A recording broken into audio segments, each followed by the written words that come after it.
Il aura 37 ans dans quelques jours. En novembre 2016, il partira en mission sur la Station spatiale internationale et deviendra le plus jeune Européen à s'envoler dans l'espace. L'astronaute Thomas Pesquet est votre invité, Thomas, pour l'interview vérité d'Europe 1. Bonjour Thomas Pesquet. Bonjour. Ça vous a pris quand? Ça vous a pris comment cette envie d'aller dans l'espace? Je suis tombé dedans quand j'étais petit.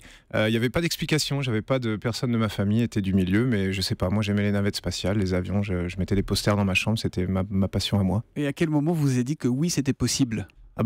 Très tard en fait, juste à la dernière étape de la sélection, quand on n'était plus que 10 personnes en course, là je me suis dit tiens finalement oui ça peut avant marcher. Vous n'y croyiez pas vraiment? C'est pas j'y croyais pas vraiment, j'ai fait tout ce qui est en mon possible pour que ça marche, mais il y avait tellement de monde, tellement d'épreuves qu'il faut pas, on part pas gagnant dans ce genre de sélection, on fait ce qu'on peut mais bon. Et vous avez mené votre cursus scolaire, vos études en fonction de ce rêve? Non, j'ai mené mon cursus en faisant ce qui me plaisait. Et il se trouve que ça a correspondu en fait au profil que l'Agence spatiale européenne recherchait pour les astronautes, donc j'ai eu de la chance. Alors vous parliez de la sélection, 8330 candidats pour 6 places, c'était pas gagné. Qu'est-ce que vous avez de plus que les autres? Qu'est-ce que vous avez de mieux? Pourquoi vous avez choisi vous? Je sais pas, c'est pas à moi qu'il faut demander à l'agence. Mais non, je sais pas, je me dis qu'aujourd'hui les missions sont longues, il faut un profil psychologique, on va dire, capable de travailler en équipe, rester calme, des choses comme ça. Alors vous allez partir pour une mission de 6 mois, décollage prévu, Julie le disait, en novembre 2016. Vous allez faire quoi là-haut à 400 km d'altitude pendant 6 mois? C'est long 6 mois? 6 mois c'est long mais ça passe très vite, paraît-il, on s'ennuie pas. Ce qu'on va faire c'est beaucoup de recherches, on essaie d'utiliser les propriétés de l'impesanteur pour accéder en fait à des résultats qu'on peut pas avoir sur Terre et appliquer ça à la vie de tous les jours. Et puis ce qu'on prépare aussi dans la station, c'est la suite, c'est une étape sur une route un peu plus au long cours de l'exploration spatiale. Et il y a quand même des moments de détente, de loisirs, ou c'est du 24-24? Non, c'est pas du 24-24. Au début on s'est rendu compte que les astronautes travaillaient trop en fait, parce qu'une mission de 10 jours on peut travailler 24-24, une mission de 6 mois ça marche pas. Donc on est obligé, en fait le centre de contrôle nous empêche de travailler trop parce que sinon vous les gens impose quelques RTT de temps en temps? RTT non, mais disons qu'on a le dimanche pour faire ses activités un peu personnelles, prendre des photos, regarder la prendre Terre. Des photos, évidemment. Oui, voilà, et puis appeler sa famille, on peut tweeter depuis la station spatiale. Ça passe? Oui, ça passe, on peut faire énormément de choses. Il y a des astronautes qui filment des vidéos, qui mettent ça sur YouTube, des aurores boréales vues du dessus, enfin c'est magnifique. Vous êtes combien là-haut? Là-haut, on est 6 en permanence dans la station, elle est habitée depuis 2001. Il paraît, Thomas Pesquet, que vous vous entraînez déjà comme un fou. Comment on prépare sur Terre un voyage dans l'espace? Alors, il y a beaucoup de choses à faire. Il faut se qualifier sur un peu tous les systèmes qui vont constituer cette mission. Sur le Soyouz, pour accéder à la station russe. Soyouz, c'est la navette qui va vous emmener. C'est ça, au départ de Baïkonour en Russie et qui va nous ramener surtout. Oui. Enfin, surtout aussi. Oui, ça compte. Je pense que c'est un sujet de préoccupation pour vous. L'un ne va pas sans l'autre. On va s'entraîner sur les modules de la station. On prépare ce programme de recherche. On s'entraîne au scaphandre pour les sorties dans l'espace. Pour avoir l'impression d'apesanteur, c'est ça? Oui, c'est ça. Ça se fait dans une grande piscine, donc avec la NASA à Houston, on fait beaucoup de sport pour être en forme parce qu'on va perdre de la masse musculaire, perdre de la masse osseuse.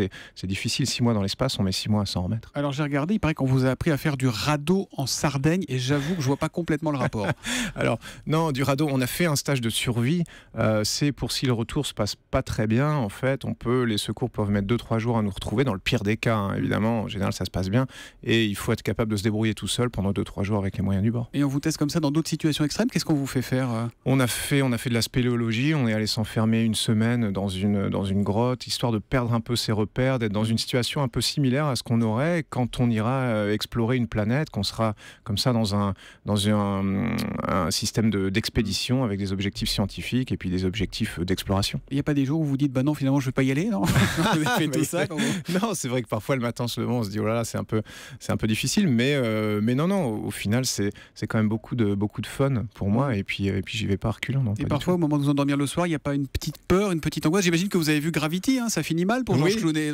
Oui, ça finit bien pour Sandra Bullock, donc vous avez fait votre choix. Pas si mal.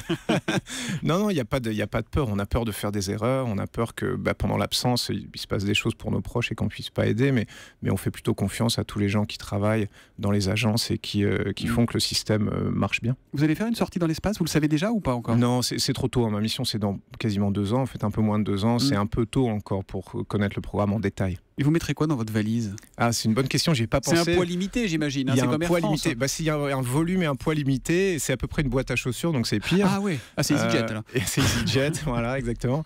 Et non, j'ai pas pensé, mais il va falloir que je donne ma liste bientôt parce que un an avant, il faut que tout soit prêt. Un an avant? Bah oui, parce que tout ça, ça va aller être installé sur des véhicules ravitailleurs qui vont monter sur la station peut-être 3 mois avant, histoire que quand moi j'arrive, bah, toutes mes affaires soient déjà là-haut. Être allé dans l'espace pour un astronaute, c'est un peu comme gagner la Coupe du Monde pour un footballeur. On fait quoi après? C'est une bonne question, je sais pas. Alors il y a beaucoup de possibilités. Quand je regarde mes prédécesseurs, ils ont eu des parcours divers et variés.